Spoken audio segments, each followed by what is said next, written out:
characteristics of ISS. So it's always that electronic sound throughout. That never All day. stops.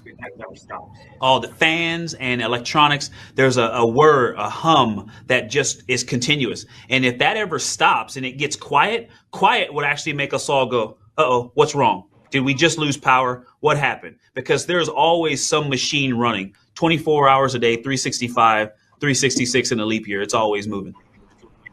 So you feel the vibration when you're sleeping. Was it hard to make yourself fall asleep and stay on a schedule with that? Did you feel the vibration? You're hearing the noise. Did you have earplugs? We have earplugs. We also have, sleep medication if you need it. If you wake up and you have trouble going back to sleep, we have lots of options there. I think I was very fortunate. I did not use earplugs because I wanted to be able to hear if the ground called us or if there was an alarm in the middle of the night. And we actually had about a half a dozen times where we were woken up in the middle of the night. Once it was 3 times in one night, and you don't ever want to discount them. You want to take each one seriously. And so I wanted to hear, but I didn't have trouble falling asleep. And a part of that is because we sleep in crew quarters, all of us except our commander. We increased the normal size of the space station crew from 6 to 7. And so we didn't yet have an extra room. We call them crew quarters, and they're padded on the inside. So when you shut the door, it has its own fan. And other than that fan and your computer or music, if you have music playing, you don't hear much when you're in your crew quarters. And that's great. You can hop in your sleeping bag. And for me, I didn't like to tie my sleeping bag down very tight. Some people tried to recreate the sensation of sleeping on Earth, and they would put a pillow and try to squeeze themselves up against the wall and create the sense of pressure that would mimic laying down. And I just tried to embrace the floating. And so I tied my sleeping bag at the waist in 2 places, and the rest of it, I let it float. And so I just slept out in the middle of the module, and my body was in whatever its normal relaxed position was. And I slept great. I slept great on the space station, and I actually needed less sleep. I average 7 hours a night, and on Earth I try to get 8 hours a night. But at 7 hours, my eyes would fly open, and I would be rested and ready to start the day. That was very interesting. And did you feel a difference in your sleep on Earth from when you came back? When the gravity, did it change any? Did you feel any physical effects? Coming back to Earth, I had to get used to lying down again, and then especially sitting up. My midsection was so weak compared to before I flew that when I would sit up, it was a concerted effort, and then just getting stable and then standing up. That was an interesting thing, to lie down all night and then sit up. But overall, the sleep quality, I think my sleep, once I was asleep, was very much in space like it was on Earth. And that was nice because sleep is very important to me. Just food, sleep, flying. Those are things that I very much love. I appreciate that. By the way, speaking of flying, I'm talking to you now from England at a great airfield, Duxford. It's a restoration center. This is a Spitfire behind me right here. So these guys, I don't know if you can see it on the scene. I can, and it's beautiful. Mark told me where you are, and I'm jealous. This is a cool view, but there's no airplane behind me. That's awesome. That's a very cool view. This airplane, that's what we're doing. We're flying a bunch of stuff, and we're releasing Top Gun, and we're working on missions. So, being a fighter pilot, I know. I'm jealous. I know, man. I'll be flying this thing when I get off here. We're gonna go fly some Spitfires. We got Mustang here too. Oh, very cool. Wow. Well, if you're ever in, where are you now? Are you in California? Where are you? I'm in Houston. South nice. Houston. Well, you tell me you ever get to California, I have a P-51 out there. You can go have a flight if you want it. You just tell me. Okay, I've got a P-51. So we go skydiving with P-51 stuff. Oh. You had me at hello. Yes, sign me up. I flew 35 airplanes in test pilot school, and 2 that I never got to fly that I always wanted to fly were the F-14 Tomcat and the P-51 Mustang. The test pilot school wasn't able to get a P-51 that year. Sometimes they do, but we didn't get one. So that's on my bucket list. Well, good, man. I'm gonna get that bucket list for you. We got some good pilots taking you through it. Awesome. Thank you. We'll get that done. Now, let me see. We Awesome. talked through your science experiments. I'm going to kind of look at the questions that we had written down. I want to make sure, you know, we went through the sleep, okay, and one of the things that I'd like to discuss also is the team dynamic, the preparation for that. I mean, being in such close quarters, obviously you went through the Air Force Academy. The preparation. Understanding the military teamwork and the flow of communication. Was that different with the ISS? Was that different with this team? Is there, did you find in terms of everyone under stress or personal conflict and how to resolve those conflicts when you're there so that did you guys have to have, that kind of training in terms of dealing with those situations when they arise? Absolutely. Absolutely. And I think it's time well spent. And that's what I would say is it takes intention and it takes time. You have to put in work for self-care, learning how to take care of yourself and understanding what gets you going and what makes you stop. And then also team care, how you fit into the role of a high-performing, high-functioning team that has to work in this isolated, confined, and extreme environment. And so I think the effort that we take on the ground in training is really to give you a tool bag, a set of tools that you can use when you need them. And it's important to understand them as a suite of tools because just like spacewalking in science, you really don't know what it's like until you get there. There's a part of your mission that is going to affect you socially and emotionally, and you don't know how that's going to affect you until you get there. For example, on Earth, I would consider myself an extrovert's extrovert, a type A extrovert. I love being with people and communicating and telling stories and hearing stories, and that gives me energy.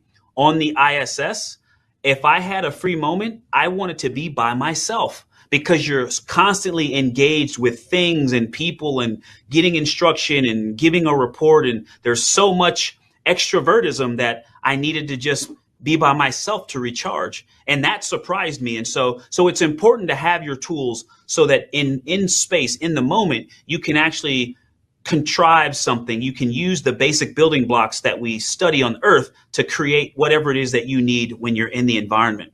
I like to tell this story about, working together. It's important to train with folks on the ground so that you know them. And Mike Hopkins, our Dragon commander, he and I were together for 3 years prior to this mission. And over time, we developed a couple of things. We would say, hey, if we're ever talking to the ground and you hear me say something and you think I'm being too pushy, we both played college football. And so we came up with this saying, take a knee. Take a knee. And that was if we thought we were being too pushy with the ground or with each other. Take a knee. And we agreed, we had trust in each other that if we ever heard that, it was an automatic stop, and then we would do whatever our other crewmates suggested. And we also came up with another saying over time that was if we were doing something that, maybe seemed tedious or we had just done it and the ground said, hey, we need you to do this. And we could tell that might be a frustrating item for each other, that we would say over the intercom, or if we were floating by, we would just say, this is the mission. We're both military officers also, and sometimes you just got to follow orders and salute and carry on. And so we would say to each other, this is the mission. And over time, because the TV show The Mandalorian was out, and they say, this is the way. This is the way. And so we adapted it because we loved watching The Mandalorian. We took a Baby Yoda to space as our zero-G indicator. And so we started saying, this is the way. And we actually used that one all the time. And it was mostly in humor. It was mostly a joke. We'd hear something come up from the ground and we'd be in a completely different module. And one of us would yell, this is the way, and everybody would laugh because we understood what was going on. But the other one, the taking a knee, we never had to use that in space. But I think it's important that we had to come up with that. And I think because we put the time to develop a system to hold each other accountable, but also to build trust to use that system of accountability, I think that's one of the reasons that we never actually had to use it. And that's a good thing. I think that's a win. And so overall, though, it's important to intentionally take time to do self-care and team care training, and then to have the time dedicated to doing it. And sometimes we're going to have to do it in real time. We're getting ready to launch a private mission to the space station. And as we do that, we're going to have less time to be together on the ground. And I think it's important for us to consider time on the space station that we dedicate solely to building team camaraderie and morale, so that those folks can be effective as they can be in space. Because it requires intentionality and it requires time. That makes total sense. That makes total sense. That's excellent. Now, also just going on the journey, 6.5 hours to the space station. What was that like? That's 6.5 hours of you. At a certain point, you've had the G, you've had the ride into space, and now you're just, did you feel like, okay, I'm ready to get there? Let's, what was going through your mind beforehand? Were you thinking? So, it can be as short as about 6.5 hours, or it can be much longer. Sometimes it can take up to 2 days. In the Soyuz, it used to take 48 hours. They can get there as short as 6 hours. And so our rendezvous actually was in between. It was 27 hours. And so after the exhilarating ride of about 9 minutes into orbit, we had over a day before we could dock with the space station. And, that's when I had my first view of Earth from space. I had my first meal, macadamia nuts and cold tomato soup. And the first time I got to use the bathroom in space. And so it was fun. But after trying to go to sleep, that's when I realized, okay, I'm ready to be on the space station, because I slept in my chair so I could see the displays. If something happened, I would be right there at my workstation, ready to, get back to piloting Crew Dragon Resilience. And so you actually don't sleep well in the spacecraft. You really nap. It's really snacking instead of having a meal, and napping instead of getting a good night's sleep. And so after just taking naps over a day, when I got to the space station, I knew that was where I was going to get my first good sleep. So I was ready. Well, that's really interesting. Now, Victor, I could talk to you. I could stay here all day. And we have a worldwide audience of extreme medics listening to you, and they want to use the medical training as a powerful force for good, pushing the boundaries of extreme medicine. Now, is there anything that you would like to say to them now? Give them a message before we close? Absolutely. Yes. Thank you. And thank you for this opportunity. That's what I want to say is thank you, thank you, thank you. As our planet is still, experiencing this pandemic, I think all of us have healthcare workers and professionals and janitorial workers and professionals on our minds all the time. And then you add something to that, in church.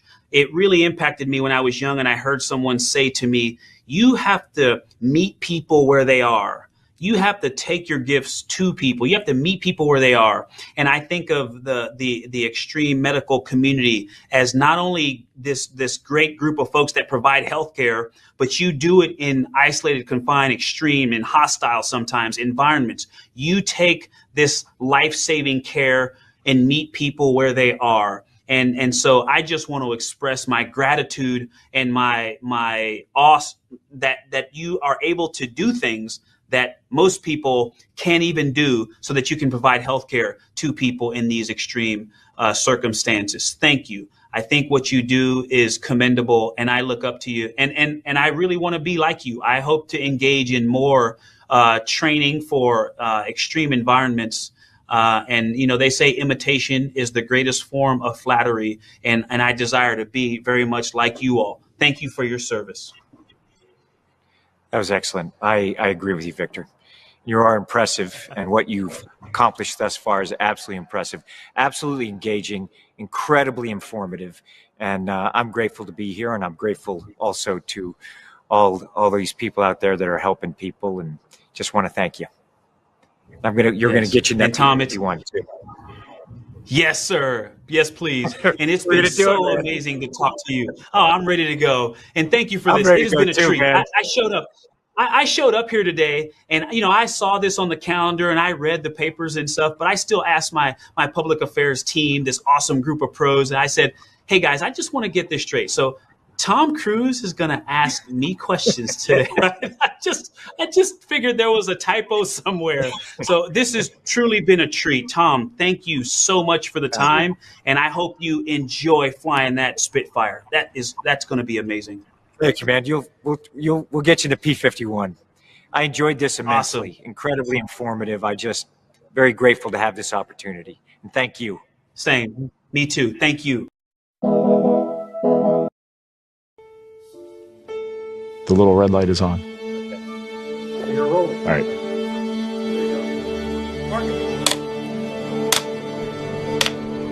Number one.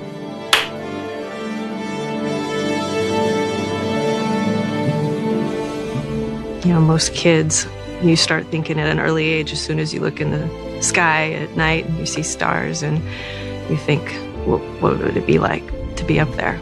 No matter where we grow up, everybody looks up at the sky and says, what else is out there? I started saying I wanted to be an astronaut when I was 5 years old, according to my mom. It was the beginning of our astronauts making their way up to the moon. I remember coming back like, what is this? You know, how do I go do this? This looks like fun. I looked at what NASA was doing. I was like, I want to be an astronaut. So in a nutshell, that's kind of what happened. I got into the Navy test pilot school and then started to apply to NASA. There's like 6,000 people that applied for, 15 slots. And I interviewed 4 times over 12 years. I applied multiple times over 13 years and interviewed 5 times before I was selected. Well, I did submit 7 applications along the way, but I got rejected by NASA 7 times, but the 8th time. And the 4th time, I got a phone call that said, if you're still interested in being an astronaut, we'd like you to come to Houston.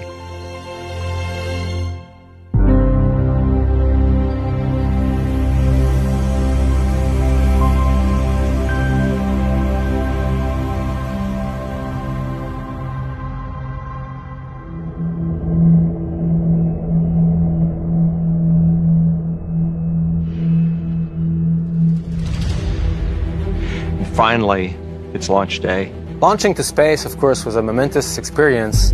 You see that this rocket is a living, breathing beast. The thing is alive, and it wants to go. It suddenly feels like it's real.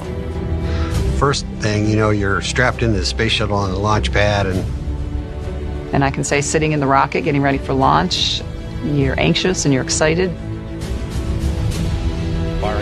And waiting for countdown, focusing on doing your checklist, focusing on your procedure. 10, 9, 8. At the moment of launch, you're quite prepared.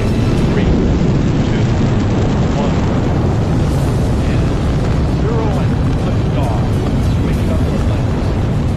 America has launched. It lights off and you feel the rumble, and then you start to move, and that constant smooth acceleration pulling you back in the seat. And you feel like you're just in a car wreck because the solid rocket boosters light off and they give you a kick in the backside like you were just rear-ended at a stop sign, literally. There's just nothing subtle or nice about it. It was the vibration, the pressure, the acceleration, the pressure in your seat.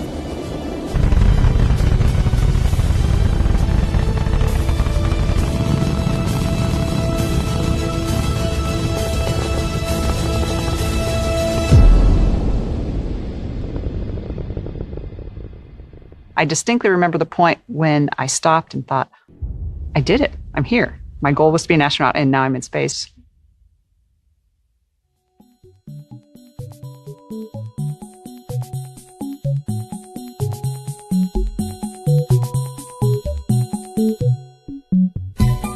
As a kid, you maybe fantasize about spreading your arms and flying among the clouds and that kind of stuff. That's what we're doing. Floating is very cool. It's fun to watch new astronauts show up in space too, because they creep around. We would joke like space mice, very timid, very controlled. Being weightless the first few days is horrible. I mean, it's really neat to see something floating in front of you. It's really horrible to feel like you're going to throw up all the time. And then as you start to get into it, you start to realize that the human's an incredibly adaptive machine, and weightlessness is really, really well suited for us. Pretty soon you're going into a hatchway and you come through and you kind of push off on both sides and you go zipping down the middle and you're turning right at the end. So you reach out, grab a handrail. But it also brings out your inner 5-year-old, or I say that it is the source of all stupid astronaut tricks. It's as fun as you think it would be, only better. I think I told my wife that I thought it was a burrito of awesomeness smothered in awesome sauce, because I don't have a very big vocabulary, so I tried to use the biggest, most impactful words I could. Everybody's a superhero. You're not floating, you're flying.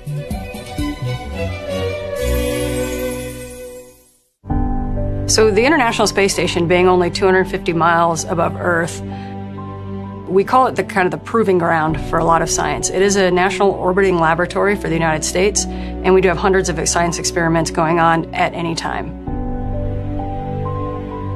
We're doing this amazing science up there. It is also absolutely the most wonderful observatory. And certainly for an Earth-facing observatory, the cupola module, this big bay window, that we have facing Earth, is the place to be. I got visited by 3 space shuttles. Several of the crew members never looked outside the cupola before. I would bring them one at a time to the cupola. Tell them to close their eyes, open up all the windows, the shutters on the windows, and then tell them to open up their eyes. Cerebrally, I knew that this was going to be a life-changing experience. I knew that the view was going to be amazing. And I will never forget that sight. The thin blue line of the atmosphere, the curve of the horizon, and that's when it became real. Really, at a gut level, I'm actually in space. We are on orbit. This is not a sim. This is my eyes looking through glass at Earth from space. It was almost overwhelming. And so I think it's kind of overload for your brain and processing all of that at once, because it just isn't used to that. It's really hard to describe something like that, because it's not just cerebral, it's emotional, it's kind of all encompassing. My heart was racing, you couldn't wipe the smile off of my face. It was really amazing. I just was, feeling something as I was staring at this view of the whole thing, and it moved me to tears unknowingly. So. And that instant when you're overwhelmed with that vista, when your eyes see nothing but the beauty of the Earth, every single crew member that I brought in there for that exposure cried. It is heart-stopping. It is soul-pounding. It is breathtaking. I mean, it was ridiculous. I'd never imagined in my entire life getting to see something that beautiful. It was so foreign for the human mind to look at that, to see the Earth highlighted that way. Well, I don't think anything prepares you for how crystal clear it is. I knew the colors, but they just seemed different to me. They seemed more vibrant, more translucent. I've never seen those colors here on Earth. These pearlescent yellows and peaches that form when you're looking at a body of water with the sun angle. It's just amazing. I just took a pencil and I drew like 15 curved lines, and I just wrote light blue, darker blue, pink, purple, dark purple, all the way down to the surface of the Earth at sunset, because the scale of looking at a sun refracting through the atmosphere, it blew me away, okay? And no picture captures that. There's no high enough dynamic range of a photo to capture what the human can see. How in the world am I going to describe this? There's no words. There's no picture I could take to do it justice. There's no watercolors that I could put on paper to come close to the vividness, the ever-changing picture that I see staring at this planet. And I think that's the challenge of really trying to express just what ran through my mind when I'd look out there, because my mind would just race. It's like a work of art out the window there, and it surprises you every time you look at it. One of the most impressive things was watching thunderstorms, storm activity moving around the planet. You can see its path propagating around, and you have these big flashes all over the place. This one storm covering all the U.S. and lightning flashing off.